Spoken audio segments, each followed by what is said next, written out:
Chapter 13, Brainbox Assembly. We're almost there.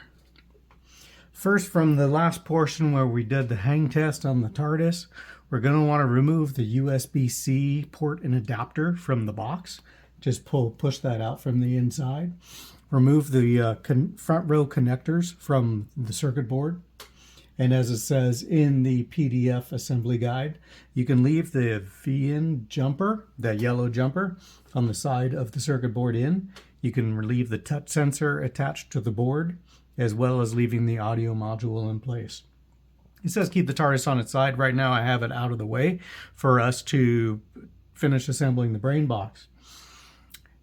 As you can see, I got ahead of the gun and I already used an adhesive, a double-sided adhesive strip on the speaker. There is a small raised square in the center of the brain box. We're looking at the inside of the brain box now. There's a center square there, a raised square, so you know where to center that adhesive. And then you place the adhesive on the back of the speaker. Or correction, you peel the adhesive from the exposed side after that, and then place the speaker dead center on it. There is a speaker cone in the cover. Let me get that. With the speaker dead center, when you finally place the bottom cover on the box, you will see that there is the speaker cone, which exposes the speaker and allows the audio to escape while hiding most of the mess in there. We've done the speaker at the bottom of the brain box, slightly raised on the square, and we've oriented it so the wire, if you look at where the back of the brain box is where that triangle cutout is. That's for the USB port. The speaker wire points off to the opposite side, essentially to deconflict the wiring from the power wiring that's going to be on the left. So the speaker wire faces towards the side of the box, which has the squarish hole on the side of it. As far as the Velcro for the battery box, as you see, I've already placed Velcro on the side of the battery box. You want to place it below the ribs where the cover will sit on. So below the ribs on the battery box. We're going to take the battery box here, and we have the cover. What we're going to do is take the cover off. I don't like adhering the battery case itself, the battery holder, to the TARDIS because it makes it very challenging to replace batteries later. So what we're going to do is we're going to place Velcro on the battery cover itself. If you see, there's a hole for a screw to secure the cover to the box, but we're not going to use that. We're going to just put the Velcro right there. I've applied the Velcro to the battery box cover. I left that screw hole exposed. I don't know if there's a particular reason why I did so, but now we slide the cover onto the battery box. And you see the wires. You're going to want to orient that so the wires stick off to the left side or to the rear side, again, where the triangle cutout is. That way both the wires from the battery box as well as the wires from the USB-C port will be coming in from that side, because on the circuit board, both those connectors are on that side. So now I'm just going to place the battery box in here. I actually set the edge of the box down in the brain box rather than trying to center it. Just set it down at the bottom. And then you will have the clearance you need from that ridge, from the ledge that the cover will sit on. We've changed scenes here, and I've placed the TARDIS, in this case, on upside down, so it's going to be easier to get the in shot while I do the video. So I've placed the TARDIS with the bottom totally exposed, and I have the brain box here. And the next step is, one, rotate the brain box so the triangle of the brain box right here lines up with the back or triangle of the TARDIS base. And this is one of the fewest steps of the wiring, the last steps of the wiring. What we want to do is slide in the wires and their connectors into those cutouts in the side corners of the box, of the brain box. I don't have absolutely no idea if this is going to make it on camera, but you'll see why in a second, how this works. So I've slid the connectors through the corner cutouts. You see right over here, and on the correction over here, and over in this corner, the wires and their connectors come into the brain box from the corners. And now we're going to just be able to gently slide the brain box down. There is a stop limit in there so it doesn't go any further. And now we have all the wiring we need inside of the Brainbox except for the USB connector. Next, we're going to grab the USB port and we're going to slide it in connector first from the outside and get that triangle pressed into place like so. Next, I'm going to rotate this box so that there are two channels now, and you're looking on screen on the front row.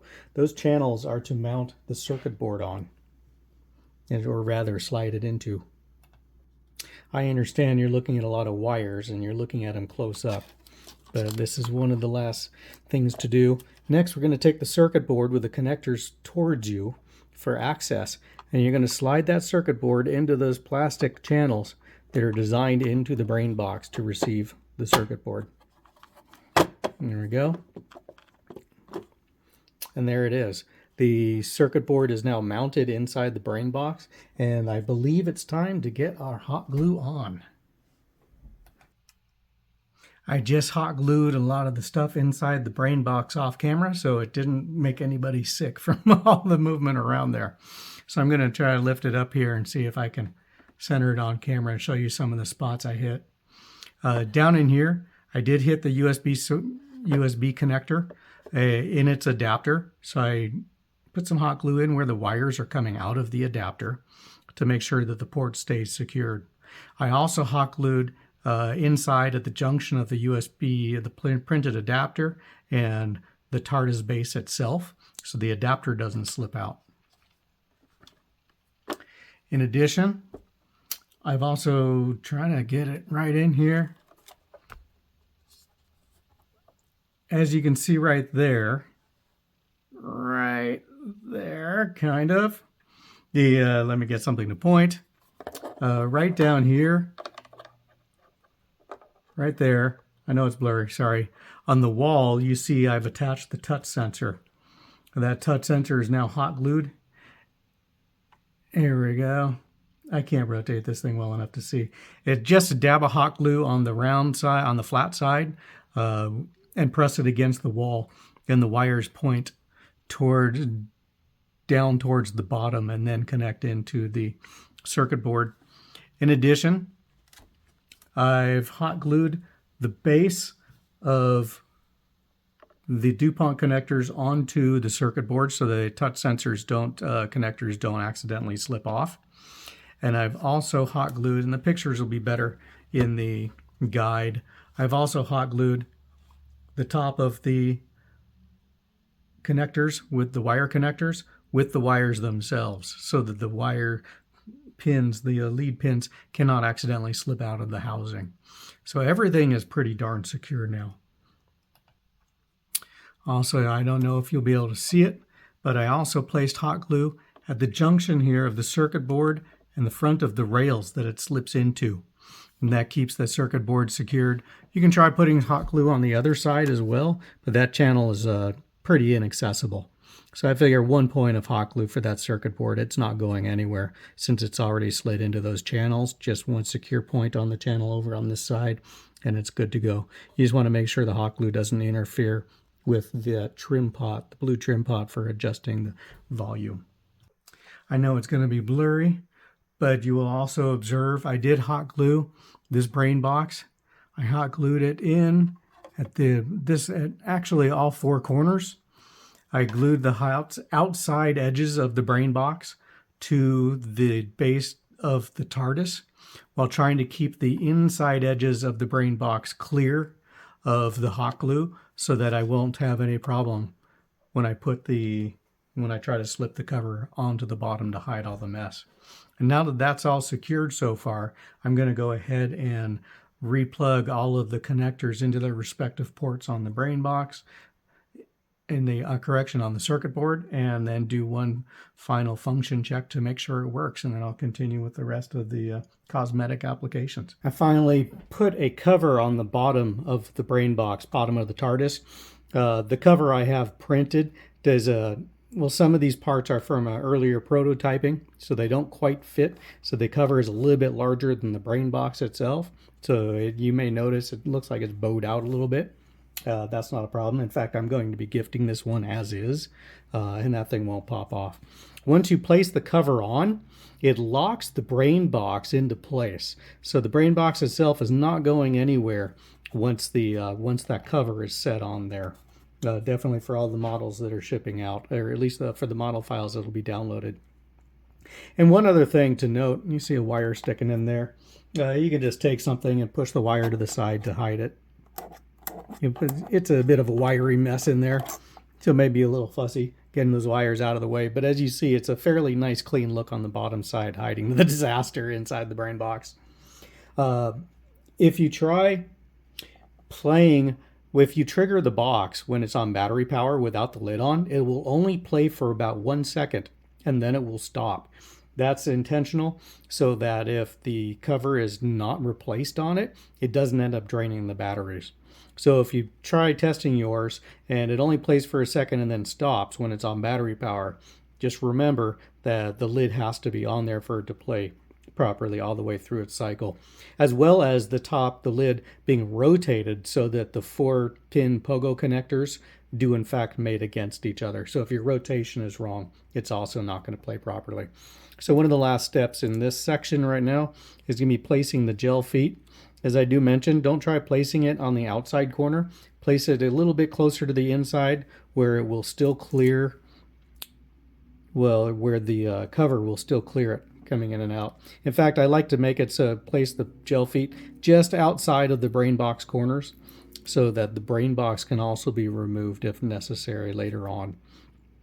By moving these gel feet inwards from the outside edge, they are practically invisible once this thing is upright. And there you go. I really love these gel feet. Oh my gosh, I love them so much. I could marry them. There we go. And that's the build. And now we're going to get on with the next section, except that I will turn it back over and show you the putting on of the cover. As you see here, there's only 2 ridges on the top, or correction, on that hold the cover in. There's only 2 on opposite sides. The other 2 sides do not have those locks that hold the cover on.